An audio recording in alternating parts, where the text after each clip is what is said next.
So now we have our final guest speaker, Tanya Rosen. Oh my God, really exciting. Okay, so Tanya works in film and television across Ireland and Northern Ireland. She became the youngest ever head of department at the age of 23 on Game of Thrones. You've all heard of Game of Thrones, right? It's like best show on TV, right? Who said no? Don't you dare, don't you dare. Who said no? Leave, leave. Anyway, she has casted and managed thousands of extras. There's not thousands, there's hundreds here. I don't know what I'm going at. She casted and managed thousands of extras on Game of Thrones and lots of other shows, so. So please give a warm welcome to Tanya Rosen, guys. Thank you. Check, check. This is really embarrassing because I also prepared a beatbox. So do you guys mind? So guys, thank you all so much for having me. I'm really nervous, so please bear with me. I am used to talking to massive groups of people, but usually they're hairy, beardy men, and it's a field, and it's 5 o'clock in the morning, and they're covered in mud. So this is a bit new to me, looking at all of your beautiful, fresh faces. I'm so happy to be here. This seems like such a fantastic event. And I'd just like to start by saying a massive round of applause for everybody that organized it. It's no easy feat, and I spend my time trying to coordinate big groups of people to do something cool. So can we just give them all a round of applause? It is not easy.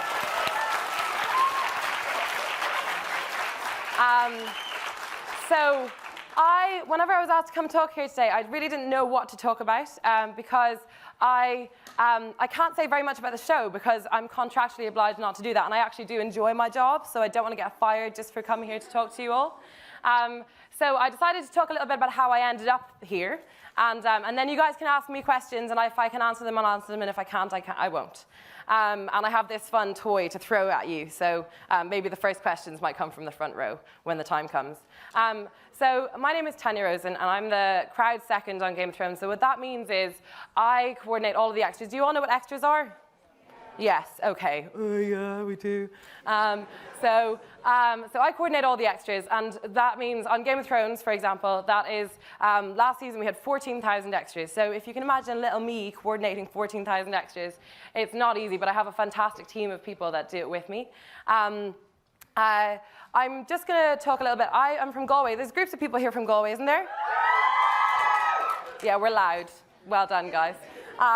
So I'm from Galway, and if you've ever been to Galway, if you're from Galway, you'll know that it's full of really creative people doing interesting things. And that, to me, was really, really a good start because you can see that what interests you doesn't necessarily have to just be a hobby. It can be something that you make your career out of. I think starting off in that and seeing that from a very young age is really, really important. So you guys are all here. You see that whatever it is you want to do, you can find a way to make money from it and have that be how you support yourself. I left school when I was 16 and decided that I was going to be an actress, and I moved to Cork because I thought I knew everything there was to know about the world, and I was going to move as far away from my family in Galway and all of my friends in Galway and move to Cork where I could reinvent myself and be the actress that I was born to be. And pretty much the second I arrived, I realized that I absolutely hated it and everything about it, and I didn't want to be there, and I wanted to be back at home with my friends and my family and the support that I had there. And it was such a horrible, horrible situation to be somewhere where you've told everybody that that's what you're going to do with your life. And I was always so stubborn. And so I arrived there, and I found it so difficult I hated every single second of everything. And I just wanted to leave, but I felt like if I walked away from it and had to go home with my tail between my legs, that I would have completely and utterly failed, and everybody was going to be talking about it. Now, needless to say, nobody gave a crap, because everyone was worrying about their own stuff. But it took me 3 months to build up the courage to walk away from it, and eventually I left, came back home, and spent the rest of that college year really, really depressed, because it had just taken so much for me to admit that I had failed, in my opinion. Now, looking back on it, that's the best thing I've ever done. But it was a really, really, really knocked my confidence, and spent the next 7 months until the next college year kind of just flaking around and not really doing very much, which was even worse for my confidence. Then I applied for a film and television production course in Galway, which was a one-year course, and a couple of my friends were going to do other courses in the same college, and I only applied because I was so sick of people asking me, what are you doing with yourself? It was such a crushing question. Now that I'm an adult, I ask young people that, and I don't know why I do it, because it's such a horrible thing to ask someone. And people do it in a lighthearted way. Oh, what do you want to be when you grow up, and what do you want to do? And it's so crushing whenever you don't know.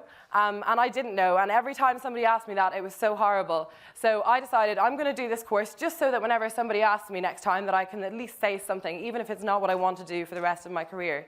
So I did the course, and I absolutely loved it. And what I loved about it was not necessarily the actual classes that we were doing and the subjects, but what I really loved was that each of the tutors was a previous industry professional, and they were all completely different people, and all absolutely fascinating in their own right.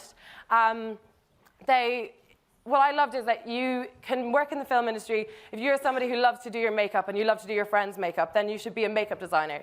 And if you're somebody that loves fashion and what you're wearing and building things and making things, then you should work in costume. And if you love drawing and art, then you can be a storyboard artist. And if you are loud and friendly and kind of bossy like I am, then you can be an assistant director, which is what I do. And so there's kind of something for everybody, but all of these people who are completely different come together and make this happen together by working really, really hard. So I, in keeping with my life so far, failed that film and television production course. And while all of my friends went on to go to, I wasn't bad. There was just one class on a Monday morning that I never went to.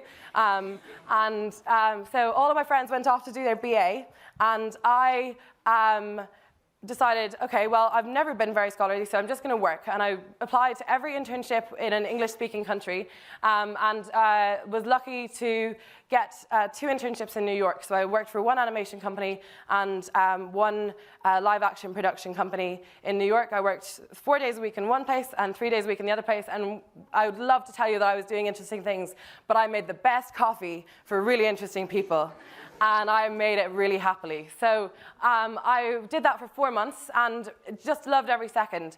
The other really incredible thing about the film industry is that you can do really incredible things and travel to lots of amazing places and get paid to do that. So I thought, I'll go and start that traveling, and I'll go and do that now. So I moved to New York, did that, had an amazing time, and when I came back to Galway, I made lots of more coffee for lots of other interesting people, and eventually started to get paid to do what I was doing. As things went on, I decided that I was going to move to Belfast, where it was busier for work, and I was very lucky to become a trainee on Game of Thrones on season 4, and then very lucky to be in the right place at the right time and get promoted to assistant on season 5, and then even more in the right place at the right time. I'm lucky to have been promoted to head of department for season 6, and then they asked me back this year, thank goodness. So if I could tell myself one thing, if I could tell my 17-year-old self one thing, I would say, really, really appreciate all of the support that you get from the people around you, because you guys are all here supported by the people that have brought you here. So you should appreciate that, because that's amazing. And we shouldn't take it for granted. I wish that I could really thank the people that have supported me, but the only way I've decided to really thank them is to have the same ethics in the way that I work, now that I get the opportunity to support other people. I have a fantastic team, and every opportunity I get, I take risks to try and teach them more and let them step up and let them take more responsibility. And I think that it's so important to carry out the same. I'll never be able to thank those people. The only way I can do it is to help other people the way they help me, and hope that those people will then help future generations of film and television employees. My mum, sometimes I phone my mum on the way home from work, and she listens to me go on about how long my day was, because the hours are very long, and how I'm so stressed and I'm so tired. And she says, Tanya, I wish that you were still painting more, and I wish that you still played more music, and because I wish you were doing something more creative.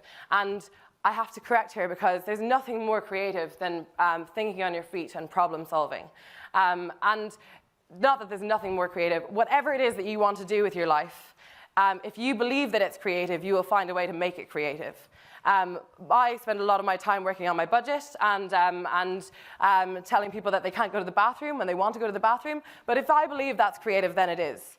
And so if you want to be an accountant, or if you want to be an air traffic controller, or if you want to be a mother or a father or a doctor, then you have to believe yourself that it's creative, and then by believing it's creative, you will be able to find passion in it and do it incredibly. I am going to stop talking soon, don't worry. One of the things that scared me the most whenever I was given the opportunity to step up last year to be the head of department at 23, I knew that I could do the job. I knew that I knew what A and B and C were and how to get from A to B to C. But what really scared me was the idea that I had to inspire respect in my 3 teammates and all of these people, and also the 20 additional staff that I have in on a daily basis. And I was so terrified that that the only way that I could do it was to be a dictator, and that's just not who I am at all. What I decided was that I was just going to work really, really, really hard and be really kind to everyone. And it seems to have worked out so far. I do believe that if you hold yourself to the very highest standard and then expect everybody else to join you there, then they will, and you'll be happily surprised. I don't have very much more to say, so I'm going to throw this to somebody if you want to put your hands up. I told you at the beginning there was going to be questions, so I hope you've thought of some good ones. You had your hand up. You can't, no backsies.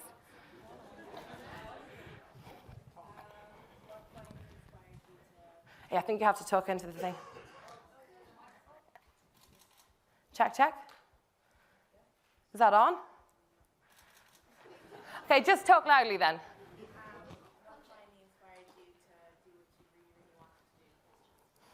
I think I just fell into it. And I think that I still don't know what I want to do, is the short answer. I am really looking forward to finding out, but I'm enjoying what I'm doing for the time being. And maybe I'll be a painter like my mother told me. Who else wants to take the thing? Oh, no! Go on, what's your question? You might have to shout, I think.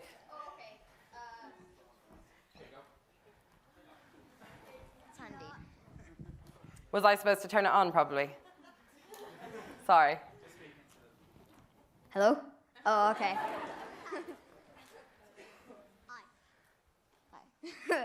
Hi. Oh yeah. First of all, my dad is gonna be so jealous right now. I just kind of feel that. Because, anyway, what inspired you to do Game of Thrones in particular?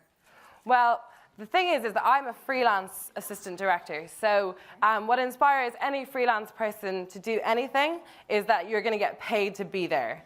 I would love to say that I was incredibly interested in Game of Thrones. I know that some people said they never watched the show whenever I asked earlier. I hadn't either before I started working there, or before I got the job. I was asked in the job interview, are you a big fan of the show? And I said, if I get this job, I will watch every episode before you want me to start. I don't believe that you have to be necessarily incredibly passionate about the project, because that comes as soon as you're there. You start to think that you start to be completely involved in it, and it runs through your veins. So I am now. But Game of Thrones is fantastic, and it's done amazing things for me, because if I was just an access coordinator on other productions that I work on all the time in between Game of Thrones seasons, I would never have been asked to speak here, I can promise you that, because nobody cares. Yes, you have a question.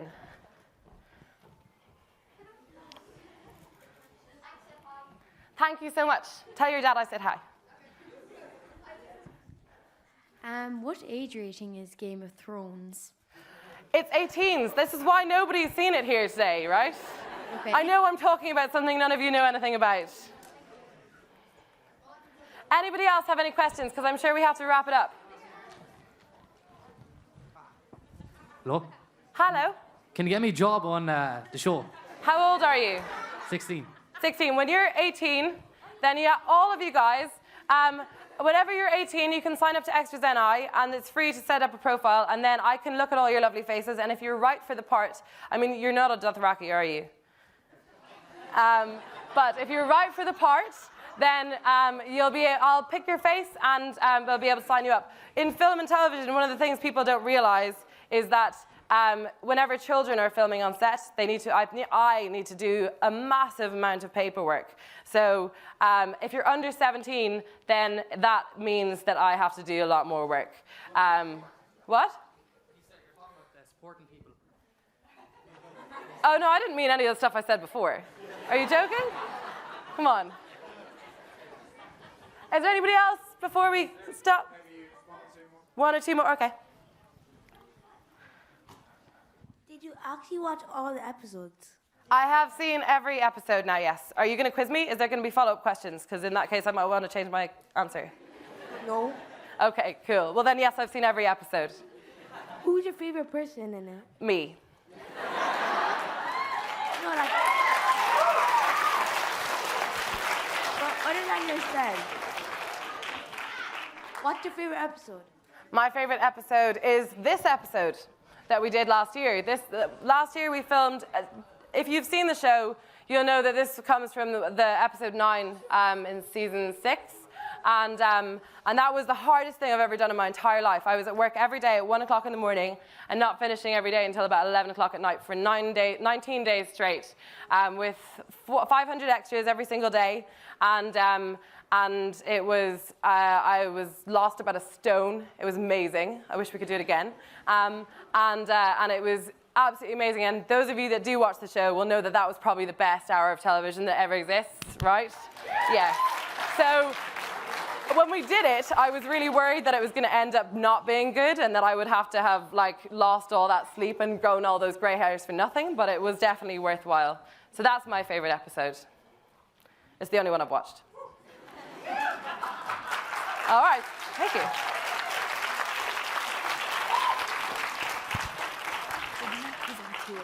Yes, of course, yeah. Okay, guys, so we're going to present 2 awards now. And this one's going to be for Educator of the Year Award. And Tanya's going to present that. And, oh no, you go. You do your thing first. No, that's you. Yeah. Oh, right. And the winner is...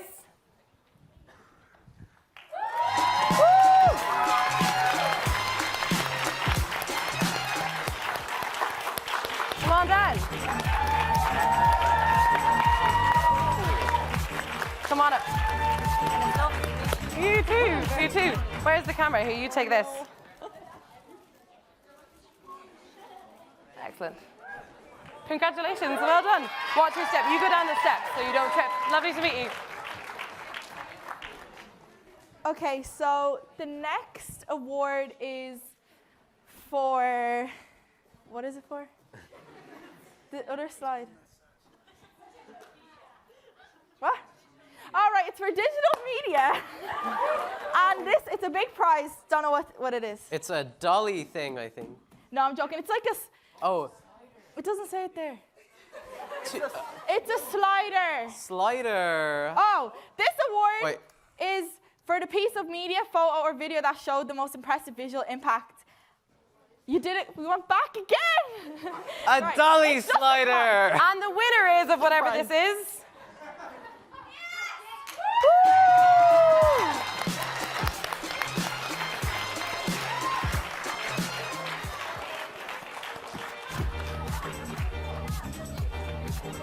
Now, you're going to have to hold the thing. Now, Smo, there's the camera there. Can I have that thing? Oh, wait, you as well. Jen, Here you go. can I have that? Here, this, you hold this one. It's on a different slide.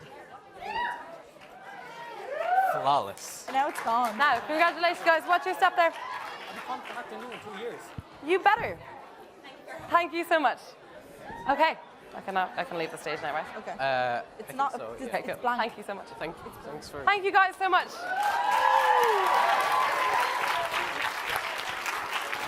No idea what's going on.